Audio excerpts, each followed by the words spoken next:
même principe que ce matin. On va avoir un échange, une entrevue de groupe. Mais pour démarrer, on a demandé à Chloé de nous faire une présentation de base sur phytotechnologie, pour le traitement de la pollution diffuse, pour mettre à niveau un peu vous et moi autour de ce sujet. Voilà, bien, bonjour tout le monde. Je suis très heureuse d'être ici. Merci à Abinor pour l'invitation. Donc, effectivement, ça va être une présentation un peu conceptuelle, un peu théorique, simplement pour vous présenter comment la phytotechnologie peut nous aider à améliorer la qualité de l'eau, notamment en milieu agricole. Donc, j'aimerais vous parler d'abord d'un processus qu'on appelle la phytoépuration. On peut aussi parler de phytoremédiation. Donc, l'idée, c'est vraiment d'utiliser des végétaux pour venir améliorer la qualité de l'eau. Donc, dans ce cas-ci, aujourd'hui, on parle de l'eau, mais on peut aussi épurer l'air, épurer le sol. Vous avez ici une illustration qui montre un marais filtrant. Donc, l'idée est de faire passer l'eau à travers le système racinaire des plantes. Et c'est vraiment là que tout va se jouer. Donc, il va y avoir un paquet de processus physico-chimiques, biologiques, toute une microfaune qui est associée au système racinaire et qui va procéder à la dégradation de contaminants, à la séquestration de métaux, à la filtration des sédiments, etc. Puis ce qui est intéressant, c'est que les végétaux viennent vraiment favoriser la présence des micro-organismes de cette microfaune-là dans le sol et vont donc ajouter un effet supplémentaire d'épuration. Donc, on a bien évidemment des plantes qui interagissent avec notre sol, notre substrat, des micro-organismes qui sont absolument essentiels pour les processus et de l'eau contaminée qu'on va faire passer à travers le système. La phytoépuration, c'est un processus naturel qui existe dans le milieu naturel. Donc, on pense notamment au milieu humide et hydrique. C'est l'endroit par excellence où se passent ces processus-là. Et ça représente quand même plusieurs avantages. Donc, je vais en nommer quelques-uns ici, mais je pense que ça va beaucoup être dans la discussion aussi, où on pourra revenir sur ces aspects-là. Ce sont généralement des technologies relativement peu coûteuses, peu énergivores. Là, c'est sûr que tous ces points-là, c'est plus, on pense au traitement des eaux usées domestiques ou d'eaux usées industrielles, par exemple, qui peuvent nécessiter beaucoup d'intrants ou d'énergie pour traiter. La phytoépuration, elle, fonctionne à l'énergie solaire, hein, c'est la beauté des plantes. Ce sont des technologies qui sont très versatiles aussi. Donc, au niveau de la conception, au niveau des aménagements, on peut vraiment venir jouer avec le design, la conception et s'adapter à un paquet de milieux différents. Évidemment, le fait d'utiliser des végétaux nous apporte un paquet de bénéfices connexes. Donc, j'en ai nommé quelques-uns ici, là, mais vraiment, si on pense au milieu agricole, bien, ça peut être de soutenir la biodiversité, soutenir nos populations de prédateurs naturels. Ça peut même offrir des ressources utilisables. Hein. On peut penser aux petits fruits, à des bois, des essences nobles d'arbres qu'on peut récolter, etc. Certains désavantages, donc ça aussi, on pourra en parler dans la discussion, mais donc ça demande des superficies qui sont parfois plus grandes que d'autres technologies. Il y a une certaine variabilité également qui est associée à ces milieux-là parce qu'on recrée des processus naturels qui sont très dépendants, notamment du climat, du fonctionnement des végétaux. Donc, il y a quand même plus de variabilité au niveau de l'efficacité. J'en parlais tout à l'heure avec des collègues, mais on a très peu d'expertise en ce moment au Québec. Ça se développe. On parlait de filières également tout à l'heure, besoin de formation et tout ça. Encore une fois, on pourra en parler là, quand on va parler des enjeux, mais donc, c'est un enjeu à ce niveau-là. Et, je tiens à le mentionner, dans le agricole, là, pour le phosphore, ça demeure un problème. Donc, oui, les plantes vont pouvoir nous aider à traiter le phosphore, mais ça reste une efficacité qui est limitée. Donc, les applications comme telles, le but n'est pas de vous faire une présentation exhaustive, mais juste de vous lister quelques-unes des applications phytotechnologiques qui existent et qui peuvent nous aider à traiter la pollution diffuse, donc notamment en milieu agricole. Ce qui va être intéressant, c'est de voir justement où on se situe dans la chaîne, dans le bassin versant et même dans le micro-bassin versant. Donc, est-ce qu'on se situe à la source, en réseau ou à l'émissaire? Et on va pouvoir utiliser différentes technologies selon où on se trouve dans le bassin versant. Donc, je vais vous présenter rapidement les marais filtrants qu'on appelle conventionnels. des bandes riveraines modifiées, des fossés végétalisés, les marais semi-naturels et les marais flottants. Pour Macrif, je n'ai même pas parlé ici là, de tout ce qui est bandes riveraines, génie végétal. Ce sont évidemment des techniques qu'on peut utiliser pour améliorer la qualité de l'eau. Mais là, les techniques que je vous présente ici, c'est plutôt donc, des techniques une fois qu'on a un problème de contamination, qu'on peut utiliser pour régler cette contamination-là, alors que les bandes riveraines, le génie végétal va plutôt être de faire de la prévention, notamment du transport de sédiments. Donc, les marais filtrants conventionnels, évidemment, il faut, dans un premier temps, être capable de recueillir notre eau et de l'acheminer donc, dans l'ouvrage qu'on va faire. Ça peut être très intéressant, par exemple, pour les fermes d'élevage, pour les eaux de lavage, pour les serres, donc les eaux d'irrigation qui sont relativement facilement récoltées et peuvent être acheminées vers un point d'entrée. La capacité de traitement est quand même très élevée. C'est un aménagement qui est très contrôlé, où on va décider le substrat qu'on implante, les plantes qu'on implante, il y a un paquet de critères de dimensionnement qui doivent être respectés. Et on arrive donc à avoir une efficacité de traitement qui est très élevée. Généralement, ce qu'on va recommander, c'est de combiner différents types de marais filtrants pour obtenir différents processus. Par exemple, il y a des marais filtrants où la dénitrification va se passer en prédominante, d'autres où c'est la nitrification. Donc, en combinant les concepts, là, on est capable d'aller chercher une réduction de l'azote qui peut être fort intéressante. Un exemple de ce à quoi ça peut ressembler, donc on peut l'implanter à même la terre agricole, puis faire, ici ce qu'on fait, c'est qu'on fait une dérivation des eaux du fossé de drainage, qu'on fait passer à travers le marais filtrant avant d'être rejeté en aval. Évidemment, vous allez comprendre rapidement qu'il y a des enjeux au niveau de la superficie qui est utilisée. Donc oui, ça demande des superficies donc, qui seront plus exploitables par la suite. Ensuite, je vous présente le concept de bande riveraine modifiée. À ma connaissance, ce n'est pas utilisé vraiment ici. Ces images-là proviennent d'une étude qui a été faite au Danemark. Mais ce qui est intéressant, on parle souvent des bandes riveraines, mais les bandes riveraines vont traiter l'eau qui percole à travers le sol, l'eau de ruissellement, mais très peu l'eau de drainage, donc l'eau qui sort de notre drain. Alors que là, la bande riveraine modifiée, c'est de venir créer une dépression à la sortie des canaux de drainage et de récupérer cette eau-là. L'idée, c'est de lui laisser le temps d'interagir avec le milieu naturel, les plantes, avant d'être rejeté dans le fossé ou le cours d'eau de drainage. Donc, ça augmente le temps de résidence et, par contre, ça nécessiterait plus d'études pour pouvoir l'utiliser. Les fossés végétalisés, donc ça, c'est simplement une modification de nos fossés de drainage qu'on connaît déjà. Le concept, c'est simplement de laisser la végétation se développer ou encore d'implanter de la végétation qu'on aura sélectionnée. Mais le fait d'avoir de la végétation va vraiment permettre, on parlait avec Silvio de l'effet de peigne, donc il va y avoir cette captation des sédiments, puis ça va réduire la vitesse d'écoulement et permettre à l'eau, encore une fois, d'interagir avec les végétaux, les micro-organismes, et il va y avoir un certain traitement de l'eau qui se fait à ce niveau-là. Donc à ce moment-là, on est vraiment en réseau. Marais semi-naturels, donc ça va plutôt être justement dans nos canaux d'écoulement. On peut venir, c'est un peu le principe aussi de restauration du méandrage, si on veut, des cours d'eau, c'est qu'on va s'assurer que l'eau peut rester plus longtemps sur un même site pour permettre à ce moment-là la sédimentation, notamment des sédiments. Là. Et encore une fois, une étape de traitement. Puis on voit là, on peut le faire avec différentes hauteurs d'eau. Et ça devient des écosystèmes qui sont un peu plus proches des milieux naturels. Donc en gros, on vient recréer quelque chose qui ressemble beaucoup à un milieu humide où la phytoépuration se fait de façon naturelle. Et le dernier que je vais vous présenter, c'est les marais flottants que je trouve qui sont très intéressants. Ça peut avoir un aspect esthétique fort intéressant. C'est une des seules techniques qui peuvent être utilisées dans l'émissaire aussi. Donc, à même le cours d'eau, à même le lac où va se trouver le problème de pollution. C'est très versatile. On choisit les végétaux qu'on met dedans. On peut faire un paquet de formes différentes, l'implanter à différents endroits sur le cours d'eau.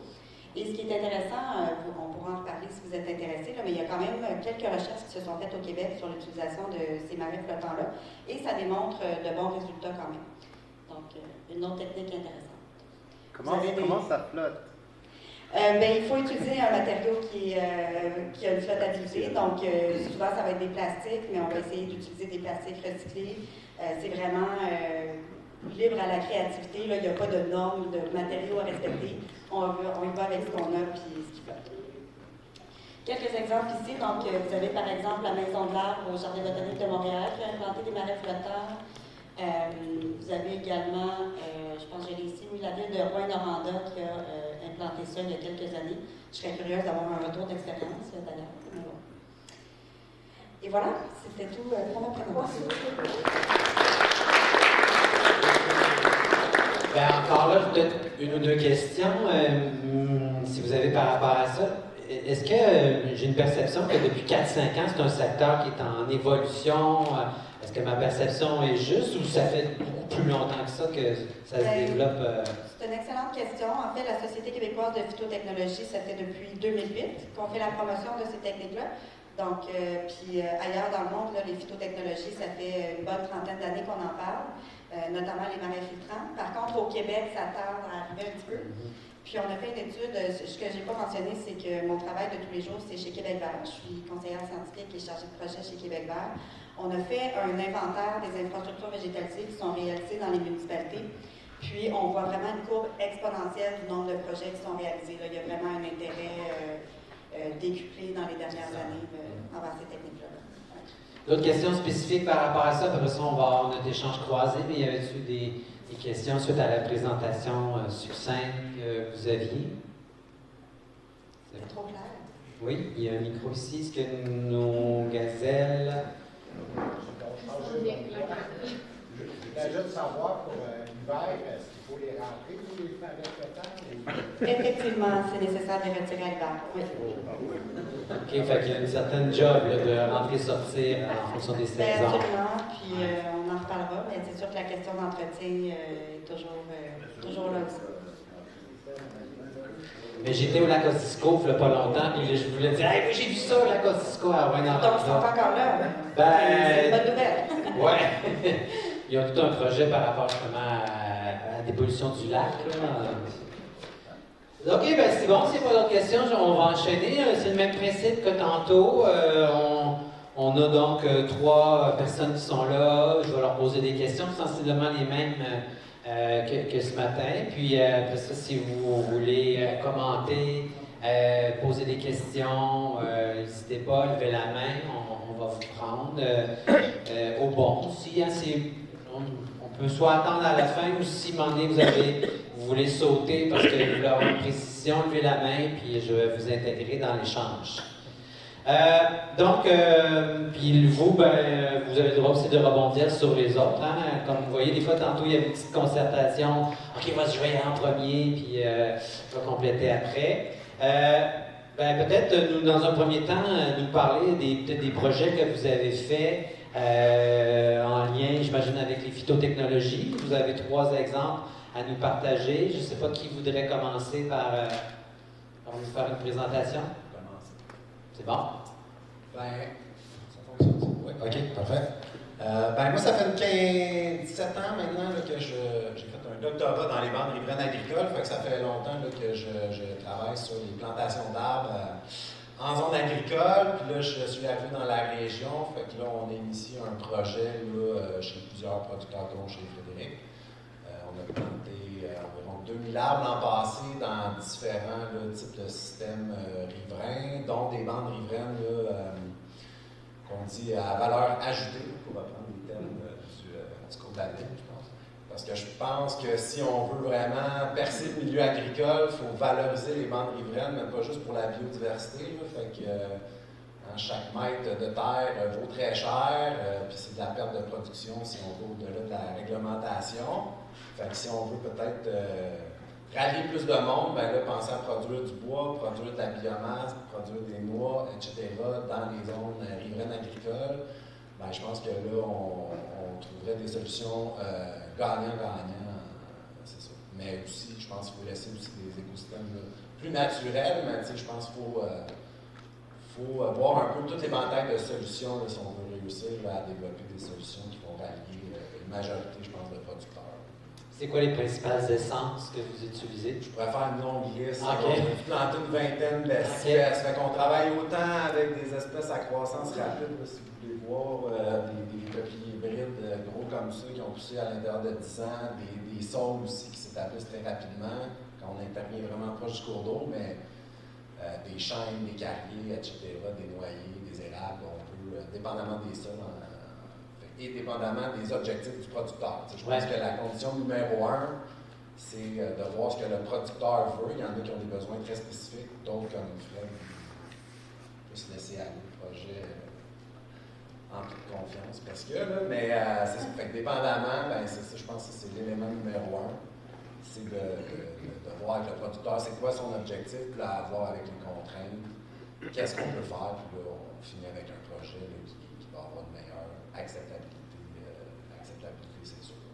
C'est ça, donc tu te colles sur les besoins du producteur, il n'y a pas une solution unique que tu présentes en fonction de ses besoins, tu lui proposes... Et de la réalité terrain, on a parlé d'hydrogéomorphologie, c'est comme aussi, il faut absolument prendre ça en considération, surtout si on veut travailler plus proche du cours d'eau, mais là, il faut comprendre un peu la dynamique d'érosion. Et est-ce qu'il y a des dynamiques, des fois, de recherche associées à tes projets pour démontrer, mettons, les bénéfices? Ben, en fait, j'ai fait beaucoup de recherches dans le passé, puis là, je suis en train de... C'est aussi ça qui fait partie du projet, c'est d'implanter des dispositifs structurés sur les fermes pour pouvoir les suivre, puis comprendre c'est quoi les meilleures espèces, etc., puis éventuellement faire du transfert, avoir un réseau de sites de démonstration, parce qu'il n'y a rien comme une expérience qui fonctionne pour convaincre d'autres, pour convaincre le voisin. Ça, c'est sûr. Et un producteur qui parle d'un projet réussi à un autre producteur, ça, c'est la meilleure recette si on veut inclure de plus en plus de producteurs. Ça, c'est un élément dans les facteurs de succès on va arriver. OK, super. Merci. Est-ce que tu prends la relève? Nous, sur l'entreprise, ça fait très longtemps qu'on fait plusieurs projets. Là, on est certifié biologique depuis plus de 20 ans. Puis on participe à plein de projets. Donc là, cette année, on est en plus à faire notre bilan carbone, puis on est dans les projets des laboratoires vivants. Mais le projet là, qui est plus en lien avec ça aujourd'hui, Julien disait que ça fait 17 ans qu'il travaille sur les bandes riveraines. Moi, chez nous, ça fait 30 ans qu'on ne travaille pas sur les bandes riveraines. Fait qu'on les laisse aller. C'est un sable, donc beaucoup d'érosion, des décrochements de sol. Fait que là, environ une trentaine d'années, mon oncle s'occupait plus des champs, maintenant c'est moi. On a décidé d'élargir notre bande riveraine, donc le laisser toujours en foin, le récolter ou le faucher au besoin. Puis on s'est aperçu avec le temps que tout ce qui a été présenté ce matin dans les diagrammes là, de travail pour améliorer les bandes riveraines puis les fossés, j'ai tous ces exemples-là chez moi. J'ai le cours d'eau qui est herbacé, j'ai du bois mort qui est resté là. Je me suis aperçu qu'à rien faire, j'ai bien fait de rien faire. Puis là, l'année passée, Julien m'a approché pour un projet d'éco-corridor. Donc, reboiser ces bandes-là, les valoriser un petit peu plus. Puis là, j'ai tout de suite embarqué. De toute façon, moi, c'est des bandes que je ne cultivais pas. Puis on fait de l'agriculture biologique, puis on est aussi très en lien avec les écosystèmes, la faune. Puis je me suis dit, c'est de l'eau, il manque d'arbres, les arbres sont presque tous morts, c'est pour ceux qui sont dans le fond et qui retiennent le courant. Mais là, ce serait le fun d'en avoir d'autres pour justement ramener la faune. Quand Julien m'a approché, j'ai tout de suite embarqué dans le projet, puis on a planté des arbres de chaque côté du ruisseau. C'est un ruisseau verbalisé. Puis même qu'on a planté à l'intérieur, dans le lit du ruisseau, on a aussi planté certaines espèces. On va voir ce que ça va donner. Puis si je regarde les parties qui sont boisées du cours d'eau, l'eau est beaucoup plus claire, c'est beaucoup plus frais. Fait que, je me suis dit que ça ne peut pas nuire. Puis de toute façon, moi, c'est de l'espace que je n'utilisais pas. Fait que c'est le gros projet. Puis je m'aperçois vraiment là, que j'avais aucune idée. Moi, j'ai juste vu que mon sol était plus en place, puis moins de pertes, mais je m'aperçois que le fond du cours d'eau aussi est beaucoup plus en santé. Fait que j'imagine qu'en plantant plus d'arbres, ça va juste donner un petit coup de pouce de plus. Avant d'aller à Chloé, tu as mentionné un peu les éco-corridors. Est-ce que tu pourrais nous parler de ça? Parce que juste que le monde ait une bonne compréhension. Sinon, ils ne m'aimeront pas à ma job. Non, mais dans le fond, les éco-corridors, on pourrait dire que c'est un peu les routes pour que les animaux circulent là, dans tout le paysage. Fait que nous, à notre organisme, on aimerait bien, là, à très long terme, reconnecter le parc d'Oka avec celui de Mont-Tremblant. Mais là, vous comprendrez que pour traverser la plaine du Saint-Laurent, ben, ça ne sera pas très, très simple. Donc là, justement, de recréer ces zones tampons-là, où est-ce qu'il y a les cours d'eau agricoles, de remettre des îlots boisés, etc., de remettre des haies, mais ça prend quand même des corridors assez larges. C'est pour ça que les bandes riveraines agricoles, c'est peut-être la meilleure place où est-ce qu'on pourra faire des corridors écologiques que l'on va reboiser pour relier aussi toutes les boisés, par exemple, qu'il y a à Mirabel. Ben, quand que des espèces fauniques se retrouvent dans un petit boisé isolé, ben, c'est le même syndrome. Si toutes les tremblés couchent ensemble, ben, c'est pas bon. Mais c'est un peu le même principe avec les animaux. Fait que s'il n'y a pas d'échange génétique entre les populations, ben, ça ne fait pas des enfants forts. Fait qu'il y a tout cet aspect-là aussi de la connectivité entre les habitats naturels dans le paysage. C'est important aussi d'avoir, là, on parle de qualité de l'eau, mais finalement, quand on reboise les bandes riveraines, on fait plusieurs choses d'un seul coup. On crée des corridors à la fois aussi. Oui, puis j'étais justement à Montérégie la semaine passée, puis ils ont un gros problème avec les ratons laveurs. Puis quelqu'un disait, oui, mais peut-être les corridors aussi permettraient à certaines espèces, parce que là, ils n'ont pas de compétiteurs. Pour permettre, il disait, ouais, qu'il y avait peut-être les coyotes qui pourraient faire ça. Mais là, ça posait d'autres questions sur la sécurité de la présence des coyotes près des fermes, mais au moins parce que le raton laveur, lui, il se promène puis il n'y a personne qui le tue. Fait que ça fait des gros problèmes pour les agriculteurs. Je ne sais pas si c'est une situation que vous vivez ici dans la région. Juste pour rajouter un peu sur Julien, ben, le projet d'éco-corridor, le timing est vraiment bien tombé parce que juste à côté de chez moi, ils ont réinstallé une ligne à haute tension de 750 000 kW. Puis ils ont coupé une forêt de 10 hectares. Puis l'année subséquente, la coupe, moi je me suis aperçu que dans le champ, j'ai vu plein de porcs-épics, de moufettes. Malheureusement, j'ai fauché quelques moufettes, là, puis c'était pas le fun pour eux autres, mais pour nous autres non plus.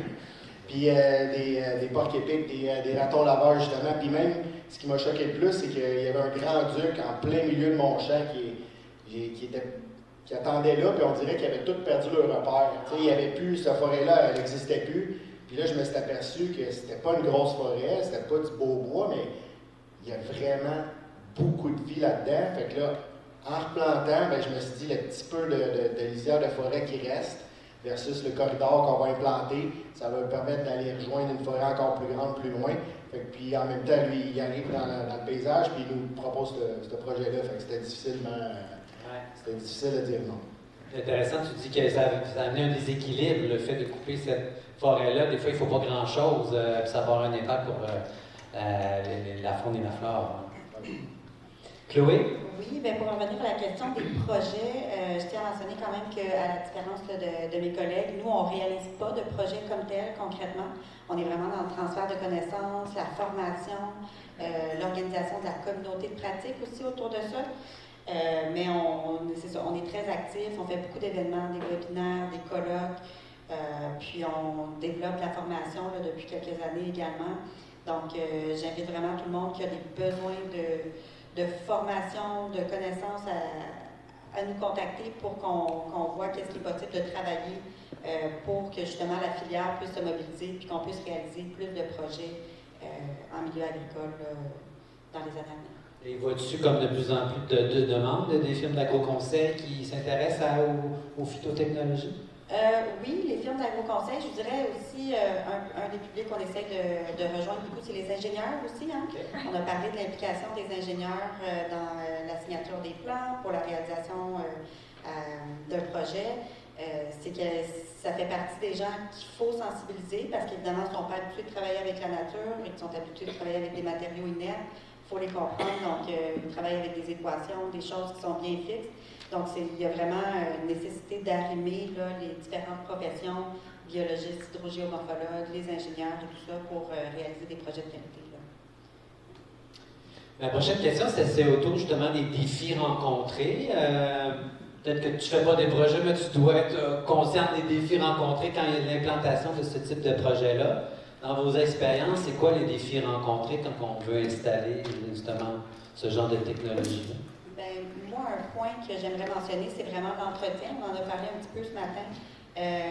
Mais on a fait différentes consultations là, dans le cadre de nos événements. Comme je vous dis, on anime un peu une communauté de pratique, puis on essaie d'aller recueillir le pouls des gens sur quels sont les freins et les défis à la mise en place de projets, puis le besoin d'entretien des aménagements, à qui incombe cette responsabilité-là.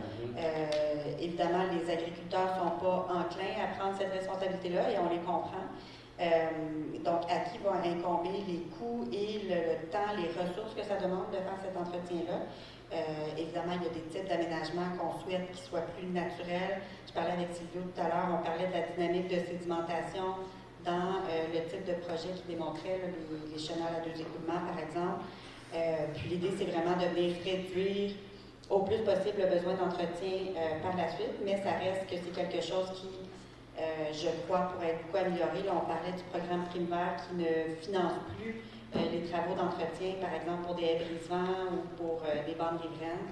Donc, je pense qu'il y a vraiment un enjeu à ce niveau-là, au niveau de l'entretien. À l'entretien, c'est sûr que c'en est un, mais moi, je trouve que le plus gros frein, c'est le financement. C'est d'aller chercher, moi, je suis bien d'accord de planter des arbres et de donner du temps pour le faire, mais de payer tout le matériel, de payer les arbres, tout le temps d'aller chercher les arbres aussi. Fait que toute la partie financement, c'est extrêmement difficile. Puis quand on réussit à en avoir, souvent, c'est dans un cadre très, très rigide. Fait que, faire des projets de recherche ou des essais, comme là, on a un autre projet pour l'année prochaine sur le bord de la rivière. Puis là, encore là, dans certains programmes, on ne se qualifie pas parce que c'est pas dans le cadre. Fait que d'aller chercher du financement et d'avoir un petit peu carte blanche, on s'entend que planter un arbre, ça a juste du bien, là. Fait que pourquoi s'empêtrer ou s'embourber dans des processus ou dans des cadres très, très spécifiques, là. Fait que la rigidité des cadres et le financement, moi, je pense qu'il est plus gros que l'entretien, pour ma part, là. C'est intéressant, parce que c'est vrai que l'entretien, c'est souvent un élément qui revient, mais là, tu amènes un autre angle. Puis l'autre point super important, c'est la réglementation. Parce que là, les villes décident des règlements qu'ils ont en bande riveraine. Là, en début, j'ai parlé de bandes riveraines à valeur ajoutée. Fait que là, si on veut, par exemple, récolter de la biomasse, récolter du bois dans une bande riveraine qu'on aurait planté les arbres, si la municipalité ne veut pas, ben là, on est mal parti. Puis là, on parlait de la pollution diffuse, toute la problématique du phosphore. Hein? Le phosphore, rien ne se perd, rien ne se crée. Donc, s'il est accumulé dans un arbre, puis que l'arbre n'est pas éventuellement récolté pour exporter le phosphore de la bande riveraine, ben il reste là le phosphore. On fait juste ralentir le moment qu'il va finir dans le cours d'eau parce que l'arbre va se décomposer, il va relâcher tout le phosphore qu'il a accumulé. Fait qu'il y a une logique aussi, là, quand on voit la bande riveraine comme un filtre, quand il est trop sale, le filtre, on le change. Je ne parle pas de faire des coupes à blanc en bande riveraine, mais si on a justement une logique de production de biomasse, puis tout ça, ben, si les producteurs agricoles produisent du bois dans leur bande riveraine, ben, ils vont peut-être être en plus en mesure aussi de protéger leur boisé pour la biodiversité parce qu'il y a une très haute importance dans les basses terres du Saint-Laurent, le petit boisé. Fait que, réfléchir un peu à l'échelle du paysage, de comment justement on aménage les différentes sections, ben, on pourrait se rendre compte que il y a vraiment moyen, parce que les sols sont riches dans la bande riveraine agricole, il y a de l'eau, il y a des fertilisants qui percolent, fait qu'il n'y a pas de meilleure place dans le paysage pour produire rapidement de la biomasse. Puis de plus en plus, c'est de plus en plus populaire, le monde a des chaudières à biomasse, etc., pour les érablières. Fait qu'il y aurait, je pense, tout un volet environnemental et économique à développer, mais il faut que la réglementation suive aussi. L'aspect du financement aussi, il serait important parce que ça, c'est zéro. Tu n'auras pas d'argent pour développer une bande riveraine productive. Jamais tu pourras faire financer ça en ce moment. T'sais.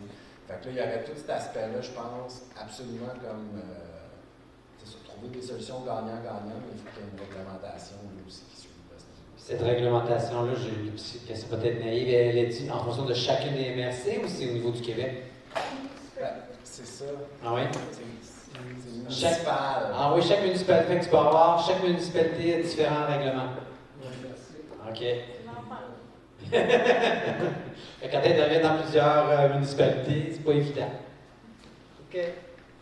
Et là, les producteurs, c'est ça, c'est parce que là, il y a des gens, là, je parlais j'oublie son nom, à Saint-Anne-des-Plaines, que lui, il habite à côté de la piste cyclable, puis il dit à chaque fois que je coupe un arbre sur mon terrain, puis je me plains. Ouais. Non, mais c'est ça, fait que là, il faut que les gens aussi comprennent là, que s'ils veulent des planchers de bois, s'ils veulent chauffer au bois, ben il faut prendre à quelque part ce bois-là, puis il y a une façon de, c'est ça, peut-être d'amener ces aménagements-là aussi. Je pense que c'est mieux d'avoir une bande riveraine boisée dans laquelle tu fais des récoltes partielles que de cultiver du maïs jusqu'à 1 mètre du côté. C'est quand même un compromis quand même qui permet de continuer de valoriser économiquement aussi le territoire. Jean-Chloé, tu veux rebondir là-dessus? Non? OK, un mouvement de main. OK, mais ça, est-ce que toi, t'en tiens compte? Tu disais, tu sais, moi, je vais tenir compte des besoins. Est-ce que tu demandes, mettons, à l'agriculteur, c'est quoi ton niveau d'implication ou par rapport ouais, en fait, tu sais, chez Frédéric, lui, c'était plus un corridor fourni. C'est ça l'objectif. Je te laisse surtout. Un producteur te dit ça.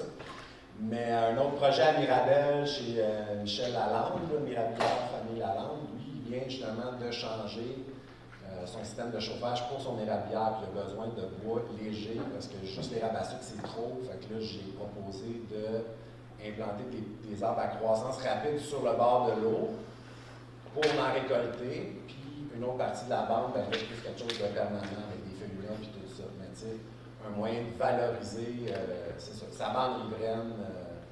Fait que oui, c'est ça. En fonction de ce que les gens veulent, il y a plein de choses qu'on peut faire. Ça part quand même de la volonté de la personne.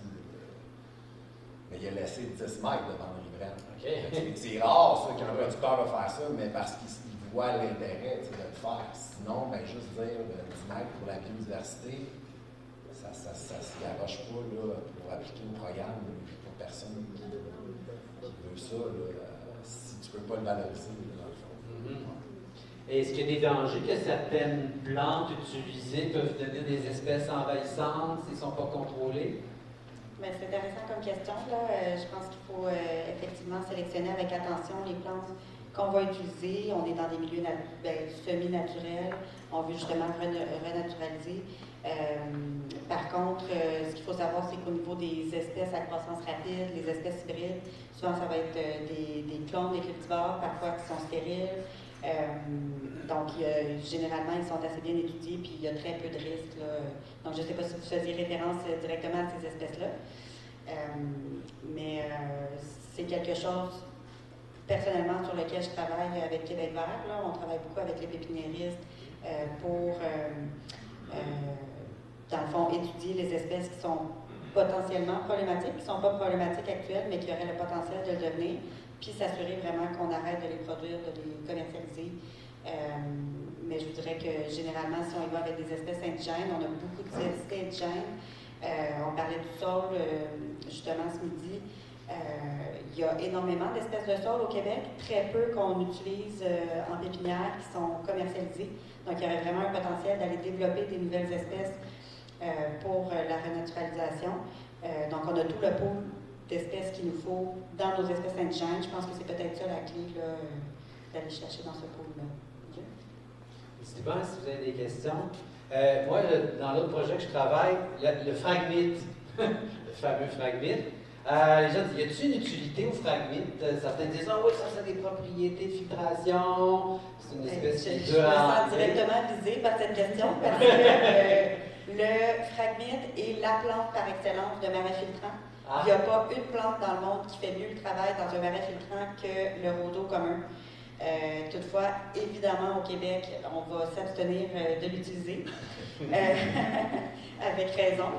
C'est intéressant, là, il y a des travaux qui ont été faits, notamment dans le laboratoire de Jacques Brisson, où j'ai fait mon doctorat, justement, pour tester si... parce qu'il faut savoir qu'il y a un fragmite commun indigène, donc c'est le fragmite australis.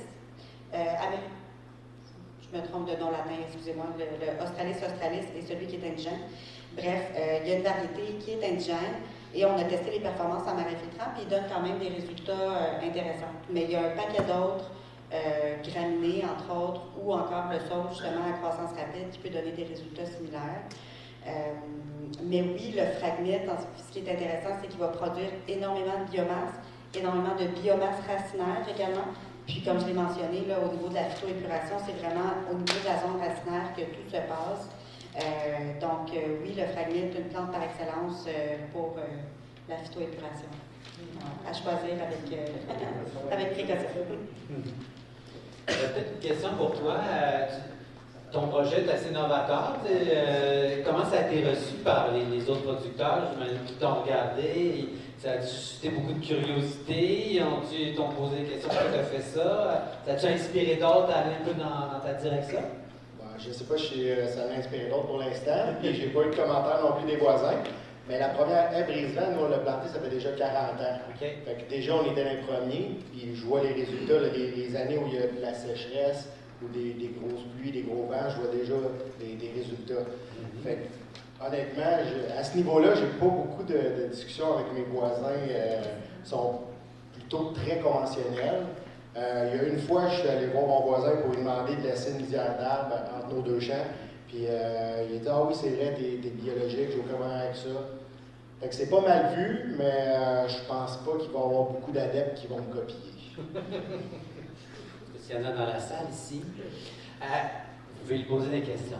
Je vais voir la salle à ce stade, puis j'ai d'autres questions, mais je veux juste voir si vous avez des interrogations. On va vous passer le micro ici, au fond. Bonjour. Moi, ma question pour le producteur. La bande, enfin la surface que vous avez laissée au cours d'eau, est-ce que vous pouvez nous dire à peu près la taille et la perte financière que ça vous génère comparativement à si elle était cultivée? La taille, c'est un cours d'eau qui fait à peu près, peut-être dans le plus creux, là, peut-être 15 pieds de creux. Puis ça monte un petit peu de façon oblique. Puis dans le haut du talus, j'ai laissé un bon 5 mètres à peu près. Pas partout, mais quand même. C'est ça en général. J'ai jamais calculé la perte financière parce que de toute façon, c'est tout seul que je perdais. Puis année après année, il y avait des trous qui. On dirait que ça se minait par le dessous. Vu que c'est de l'argile bleue, de la glaise de l'argile de mer, c'est aussitôt qu'il y avait trop d'eau dans le sol, ça faisait des poches, puis le sable, il partait. C'était des pertes que j'avais déjà. Je n'ai pas calculé la perte financière parce que quand je suis en maïs dans ces champs-là, je cultive plus loin, puis je réussis quand même à aller faucher pour ramasser du foin. Puis c'est sûr que là, en plantant les arbres, je vais me tasser encore un petit peu, mais je ne le calcule pas de façon financière, cette partie-là, parce que pour moi, il y a juste des bienfaits à le faire. Là. Mais ça représente peut-être en tout, là, les arbres au complet sur ma terre, c'est peut-être je dirais moins de 10 hectares. Là, si je compte toutes les haies brise-vent que j'ai faites, c'est sûr que c'est moins de 10 hectares perdus. Puis en général, là, si on le calcule là, à peu près 1000-2000 pièces de profit par hectare, ça vous donne une idée. Mais de toute façon, c'est peut-être pas des zones que j'aurais pu cultiver au complet non plus. Puis j'aurais pas eu les rendements que j'ai dans le milieu du champ non plus. Fait que, je pense pas perdre tant que ça à l'hectare, puis au bout du compte, je pense juste être un gagnant. Il y a ici une intervention. On va porter le micro. Moi, j'en ai une à brise-vent parce que je suis dans les années 90, je suis allé sur la ferme en Allée voir qu'est-ce que ça avait l'air. Puis moi, je suis pas dur à trouver dans le rang, là, parce que les gens disent tous c'est le gars qui cultive des fardoches dans ces lignes de champ. Là. Moi, quand vous regardez ici, là, si vous prenez Grand-Brûlé ou Saint-Étienne, il n'y en a pas des brise-vent parce qu'on peut voir, moi je fais des fâches, on pourrait faire adhérer un avion tellement que c'est clean, que c'est propre partout. Là. Moi, je trouve que je crois, moi, ça aux brise-vent. Ce que je déplore, c'est qu'on n'a jamais fait la promotion de cette technique-là auprès des producteurs au fil des ans. Parce que les gars ont des machines à cette heure assez grosses. Ils achètent des batteuses avec des tables en avant ou ce qu'ils ne veulent pas se faire baudrer pour circuler dans le champ. Mais c'est parce que, je vais vous conter une anecdote. Il y a une année, il y a eu une infestation de pucerons dans le soya. Les gens de Profitosol sont venus faire une analyse chez nous. La fille a dit, comment ça? tu n'as pas mal moins que tes voisins, c'est parce que moi j'avais de la biodiversité. Mes voisins ils ont tout arrosé contre le puceron, mais moi j'ai pas eu besoin d'arroser. Ma perte de culture que j'avais, je l'ai gagnée là. Ça serait intéressant que ce volet-là soit développé auprès des producteurs agricoles parce que c'est vraiment pas populaire les brisements actuellement. Parce qu'ils disent hey, on perd du terrain, puis tu sais, ils calculent ça si je perds 20 pieds sur 15 arpents, mais c'est tant de tonnes de soya que j'ai moins, puis tu sais, là, ce volet-là n'a jamais été développé auprès des producteurs, puis je pense que ça serait urgent parce que moi je m'en aperçois là, j'ai dit, il y en a de la biodiversité sur mon terrain, puis quand je me lève par là-bas, là, il n'y a plus rien. Là, je ne sais pas où c'est que la biodiversité peut se faire. Là. Fait que je déplore que ce volet-là, ce côté-là de rentabilité autre que celui de perte du terrain, c'est pas mis en valeur auprès des producteurs. Bon point, on parle des services bénéfiques que vous avez. En fait aussi, c'est ça, c'est vrai que c'est peut-être pas encore très populaire, peut-être dans notre région, c'est plus populaire dans d'autres régions, mais les bénéfices des haies brise-vent, si ce n'est que juste pour le rendement agricole, ça c'est connu depuis longtemps. Fait que c'est connu que la perte que tu as en installant ton brise-vent est compensée par l'augmentation des rendements des cultures, puis on ne tient même pas compte là, de l'aspect biodiversité, d'avoir des oiseaux qui contrôlent les insectes, etc. Fait que, les bandes riveraines, je pense que c'est la même chose. T'sais, les bandes riveraines, on en fait un peu partout. Ça va faire office aussi de haies brise-vent, fait que ça va ramener d'autres co-bénéfices en plus de ça pour la qualité de l'eau. Ça, je pense, c'est toujours comme bien important de réfléchir à ça. C'est vrai que le coût d'installation, il peut être quand même dispendieux, mais c'est ça. Je pense que là, il faut arriver à un modèle que ce n'est pas les producteurs qui vont dépenser de l'argent pour ces aménagements-là. Je pense que les collectivités doivent payer si on veut justement là, que ça se fasse à plus grande échelle parce que là, on n'est pas là actuellement. Je trouve le commentaire fort pertinent. Ça m'intéresse particulièrement quand on est dans le transfert de connaissances et la promotion de ces techniques-là. Je pense que, en fait, je suis très d'accord avec vous qu'il y a un grand manque à gagner dans la promotion de ces techniques-là. C'est assurément quelque chose sur lequel on peut travailler dans le futur. On parlait de réglementation tout à l'heure aussi. Je sais qu'il y a certains endroits dans le monde qui légifèrent. Après ça, c'est sûr que ça devient très dépendant du contexte local. Ça va souvent être des réglementations municipales et tout ça. Mais il y a possibilité de réglementer pour l'implantation des brise-vent. Il y a des programmes qui existent aussi pour le financement, mais assurément, il y a encore du travail à faire. Puis, je pense qu'on va travailler là-dessus dans les prochaines années. Ma dernière grande question, c'est un peu les facteurs de succès et d'échec autour de l'implantation de ce type de projet-là. Tu en avais nommé un tantôt, le facteur de succès. Qu'est-ce que vous voyez d'autre? Qu'est-ce qui va faire en sorte que ça va bien fonctionner ou que peut-être ça va amener certains échecs? Qu'est-ce que vous constatez dans vos expériences? Encore une fois, c'est pas que je pense que c'est le point le plus important, mais je reviendrai sur l'entretien parce que je trouve qu'il y a parfois trop peu, en tout cas surtout, je ne sais pas si ça se transpose autant dans le milieu rural qu'en milieu agricole, mais tous les efforts qu'on déploie pour faire des projets, pour faire des aménagements de qualité, il y a un suivi à faire là, sur les aménagements, ne serait-ce que dans les premières années. Là, on parlait tantôt de 3 à 5 ans pour une technique de génie végétal, par exemple. L'implantation de la haie brise-vent, ça va être la même chose. Donc, c'est vraiment, si on veut avoir un retour sur investissement qui est intéressant, si on veut avoir tous les co-bénéfices qu'on prête à ces techniques-là, il y a vraiment une nécessité d'aller faire le suivi de nos aménagements, faire l'entretien et s'assurer que les végétaux qu'on implante, que les techniques qu'on implante vont perdurer dans le temps pour la pérennité. Là. Donc, un petit aspect, un facteur de succès. Je termine tantôt.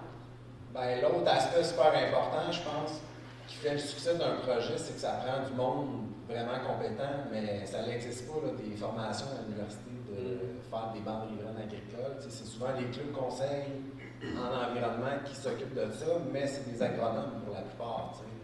Fait que là, on demande à des agronomes de faire un travail plus d'ingénieur forestier, et encore là, un ingénieur forestier, c'est fait pour travailler plus dans le bois que dans un champ. Fait que l'agroforesterie, on est comme pas d'un cul-de-sac, mais je veux dire, puis c'est pas sur des bancs d'école que tu peux faire ta formation. Je veux dire, ça se passe vraiment en faisant les projets, en comprenant c'est quoi les facteurs de succès, d'échec dans le champ. Chaque projet est différent. Tu travailles avec des sols différents, avec des cours d'eau différents. Fait que tout ça, là, c'est vraiment pas évident d'avoir du personnel pour faire le travail puis de réussir les aménagements. Puis après, tu peux parler de l'entretien. C'est sûr que c'est pas les producteurs. Là, pour l'avoir fait chez Frédéric, on a taillé une haie d'1 kilomètre parce que c'était dû, mais eux autres, ils n'ont pas le temps de faire ça dans plein été. C'est là qu'il faut tailler idéalement. Fait qu'il y a tout cet aspect-là. Il faudrait créer une filière là, régionale qui est bien financée, qui offre le service d'implantation et de suivi, et de ramasser des données pour comprendre qu'est-ce qui marche pas, puis pourquoi. C'est ça.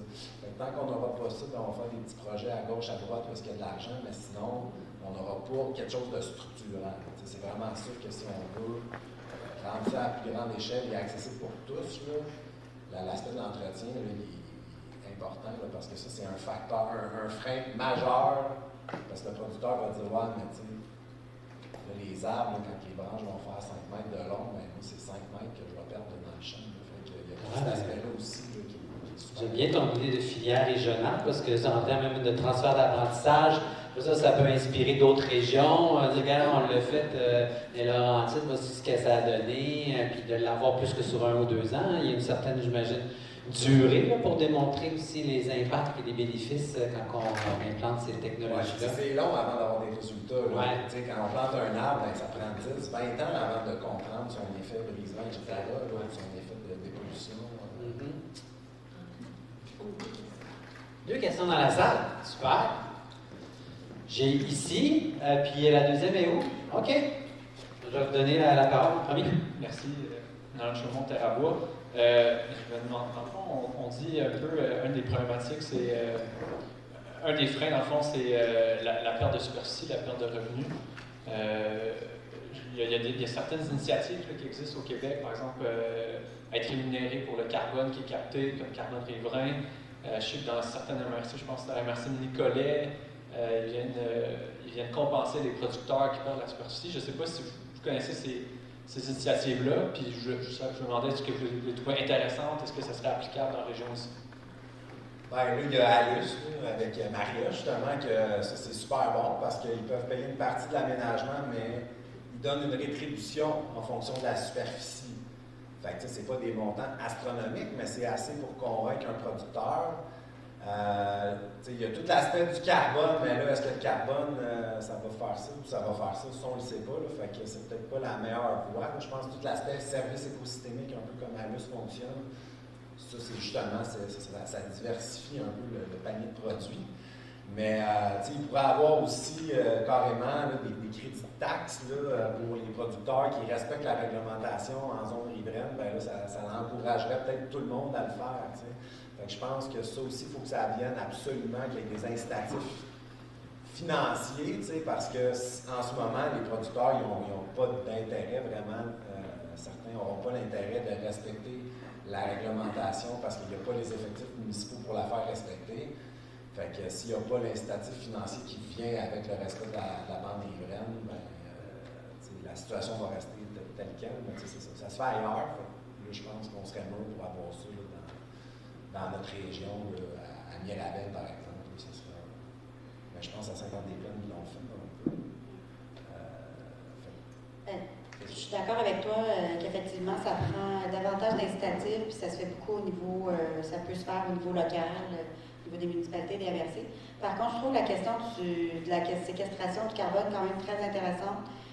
C'est sûr que je ne peux pas me prononcer sur la spéculation de la valeur de la tonne de carbone dans les prochaines années, mais ça reste que c'est un bénéfice qu'on a avec les végétaux, avec les arbres, de séquestrer des quantités de carbone qui sont quand même assez intéressantes, puis ça devient un modèle économique qui peut faire son chemin, je pense.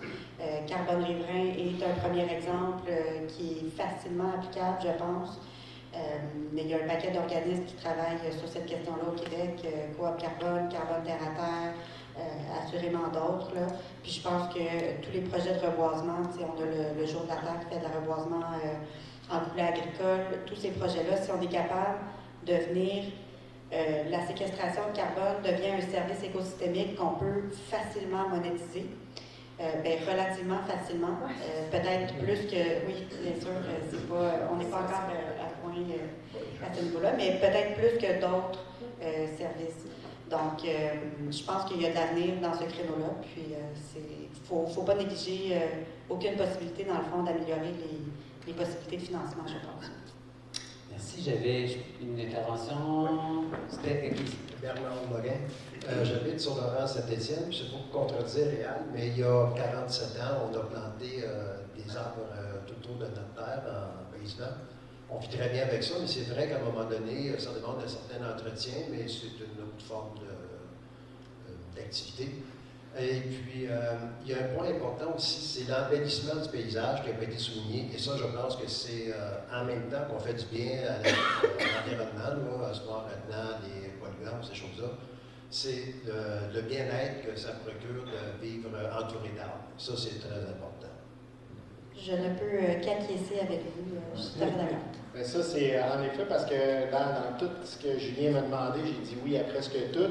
Mais il y a deux espèces que je voulais justement pour l'embellissement, c'était les arabes à sucre parce que c'est beau quand ça change de couleur. Puis le mélèze aussi, quand il devient jaune à l'automne, je trouvais que c'est deux arbres qui font plus...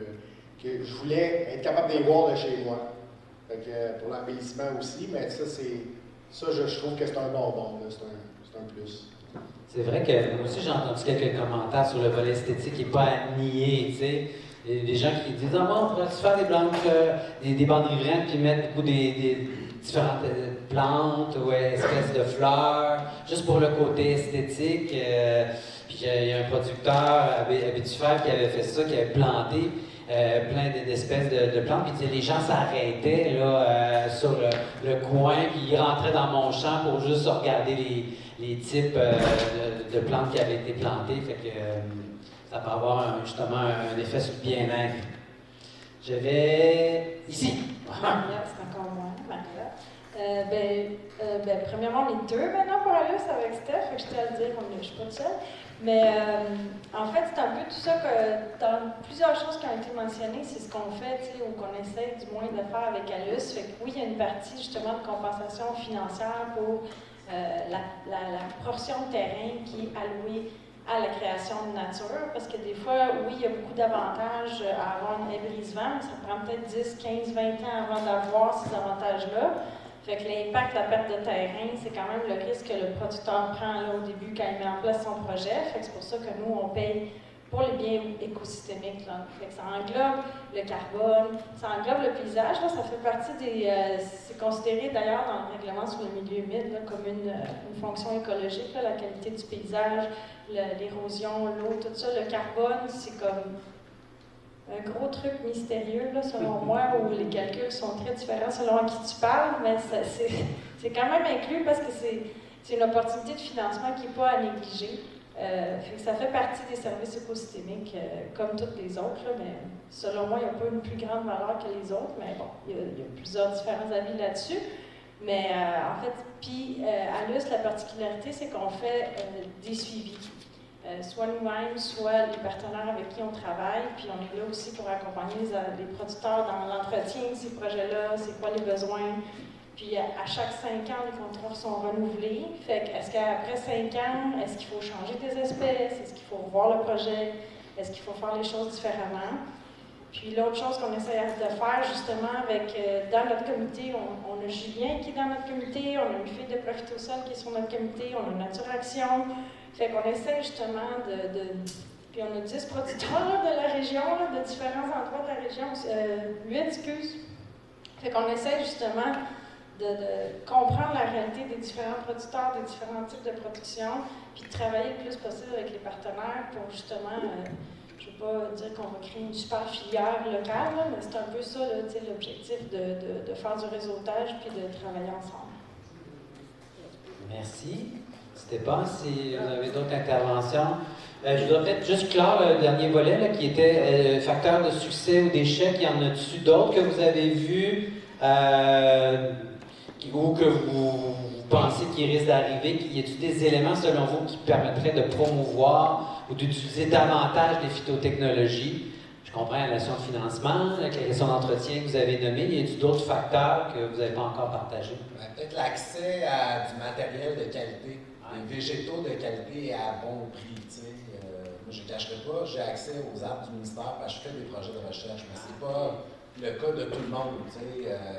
Puis on parlait là, des saules, bon, c'est super intéressant. J'ai planté des saules de 6 pieds, c'était super, ça se rentrait, mais c'est 4 pieds à chaque. Fait que si tu veux en planter des milliers, ben ça finit par coûter très cher. Fait que de voir comment on pouvait avoir accès au meilleur matériel, au bon moment et à prix.